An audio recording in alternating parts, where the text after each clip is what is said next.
many pilots today don't go out with an immediate concern on their flight that they're going to run into the ground. There is a problem in aviation of controlled flight into terrain. Controlled flight into terrain is a case where you have a perfectly healthy aircraft that is what's called under controlled flight.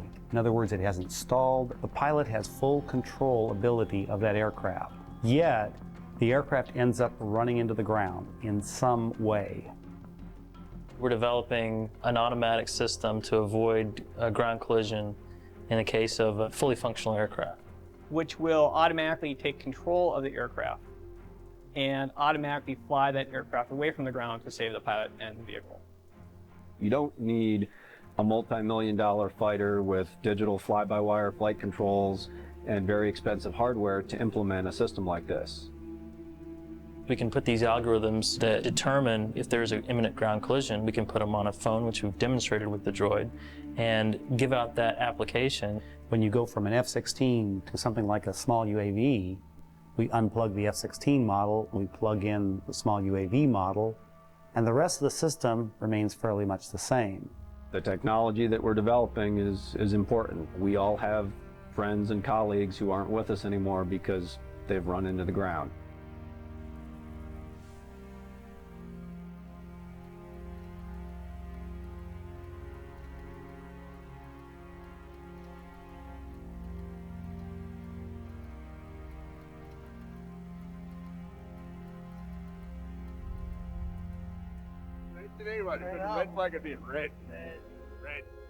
In the fighter area, there were about 1 or 2 people dying a year in the Air Force alone due to this controlled flight in terrain problem.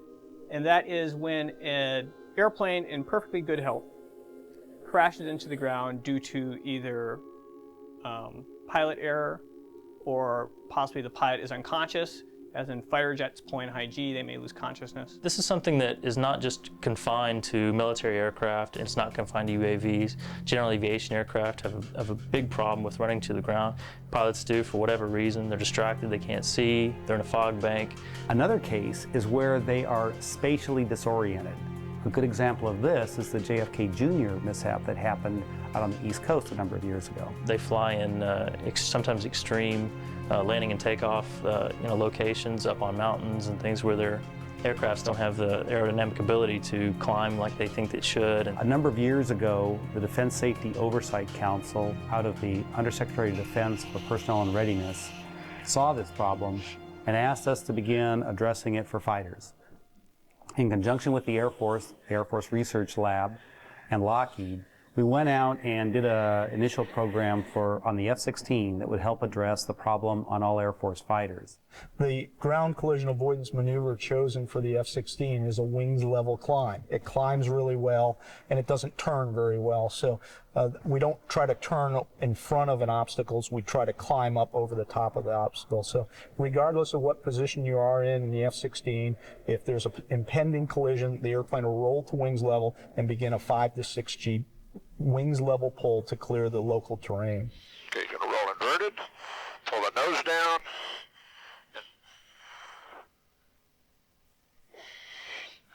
It's going to roll itself upright and pull. Bingo. That's all automatic. When you have that kind of automatic computer actuation of a decision, and you have to take into consideration a few more things than a warning system would. Don't make things worse is the first requirement. The second one is don't get in the way of normal piloting activities. And then the third is actually avoid collisions. You got an autopilot that has the ability to really move this airplane around. We have the ability to put 6 Gs on this airplane. 6 Gs is not an easy thing to withstand. Fighter pilots get used to it, but still 6 Gs when you didn't ask for it is a surprise, and it's really going to get somebody upset if it didn't have to happen. Pull up, pull up, pull It's up, just downright pull annoying. up. Altitude.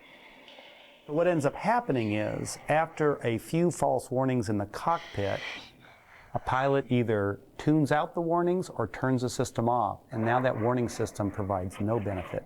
In a fighter airplane, these collision avoidance maneuvers are very aggressive, so when they happen when they shouldn't, it's going to get away of the mission and it's going to upset the pilot severely. So avoiding nuisances in a fighter airplane is extremely important. Their concern was that they weren't going to be able to carry out their mission and that the system was going to interfere. When they were shown that they could still do their mission and the system would actually wait longer than they would before initiating a recovery, they realized that this is not going to be a problem. We believe that the system we developed in the ACAT program that's being fielded in the F-16 now will prevent above 90%, maybe as much as 98% of the mishaps. We went out and tested the system against every historical category of controlled flight into terrain mishap that the F-16 has seen and based them on actual mishap cases. And we showed that across the envelope of operation of the system, it prevented every single mishap.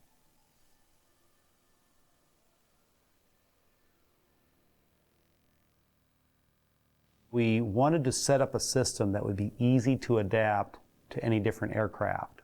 At the heart of that is a modular software architecture. And these pieces could be replaced, like an F-16 piece could be removed from the system and then a UAV piece inserted in, and then the rest of the algorithms could remain the same. The F-16 represents the high performance top end of the performance spectrum. Airplanes that go real fast, climb real well, have great climb performance, but because they're going fast, their lateral turn performance is not as good. In the case of a small UAV aircraft, like the Droid, we have a limited climb performance, something very typical of a general aviation aircraft. That performance model is very different. And hopefully by anchoring both ends of that spectrum, we cover everything in between. I think it makes it a lot more plausible that we can move to a different aircraft all across the spectrum of aviation. One of the main costs in bringing any kind of a capability to an aircraft is the actual hardware. A very small difference in where the airplane actually goes. We had an eye in the future, and we recognized that eventually we wanted to get this into the general aviation community.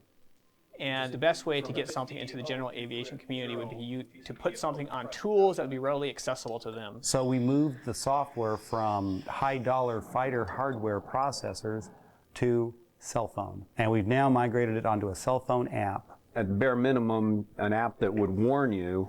The more advanced versions would tie into an autopilot and actually take control and recover the aircraft. Not all general aviation airplanes have the autopilot that would be necessary, but at the bare minimum, it's an app that you can put on your cell phone when you would get a warning that you're about to run into something.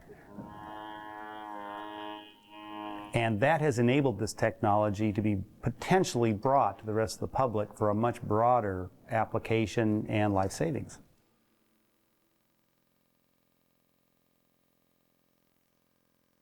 I couldn't tell on that very first run. The basic pieces that are needed to make this system work are an understanding of where the aircraft is. This is provided through GPS. You also need to know what the terrain is around you. So we have a computer model of the world that is a digital database of elevations. We then, inside the software, have a model of how well the aircraft can perform.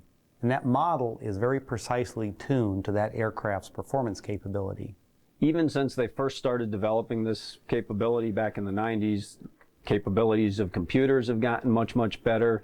The capabilities of GPS navigation systems have become better. The terrain database that allows the aircraft to know where the ground is, where the mountains and the valleys are, has gotten a lot better. What we did was, how we kind of overcame that is we had to go to different sources, and we kind of have this mishmash of sources that are at different resolutions and different accuracies, and we put those together into our, a custom database that really, I think, is tailored more to what we're doing with AutoGCAS than the original databases were. We have built a utility that compresses this terrain into a rather small file size such that we can carry the entire globe on the phone. So we got a homogeneous, much more accurate digital terrain database to use now. So by using improved digital terrain, we get improved performance. And then by using an improved navigation system, we know where we are over that terrain much better. So we can predict the airplane to terrain collision geometry much better than we could 10 years ago. The system monitors the approach to the ground and the aircraft's ability to maneuver to avoid it. It predicts an escape trajectory that keeps the aircraft on a forward trajectory but pulls it up away from the ground. but it also computes a trajectory that moves the aircraft to the right and one that moves the aircraft to the left. It compares these two things, the terrain and the aircraft's ability to avoid it. If the system thinks that the aircraft is in trouble, it will select the last possible option of those three trajectories. It isn't forced to try and climb over it. It can turn to the side of it. That's unique to the droid system that we've developed, and that is a feature that will likely have a great advantage when we take it and apply it to general aviation aircraft.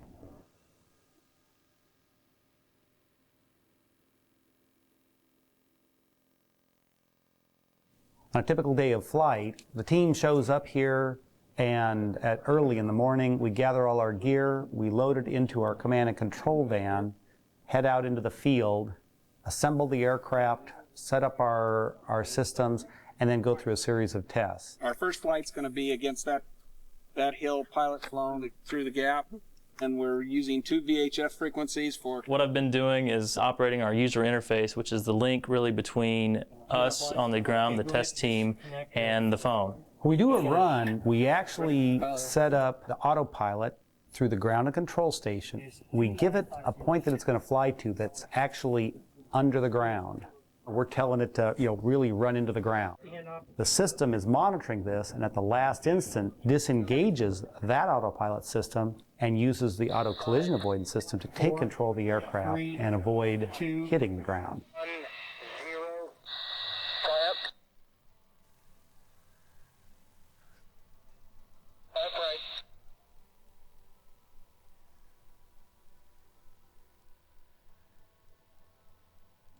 Run complete. Yes, control. Just over the course of our testing, and we went through our testing as rapidly as we could, there were no fewer than 5 fatalities and 7 mishaps that we could have prevented with that software on the very fighter aircraft that we were trying to design it for. I think the system we're fielding now with the F-16 isn't perfect, but I think everybody in the field is going to love it, and I think it'll save lives. Do we have the perfect answer?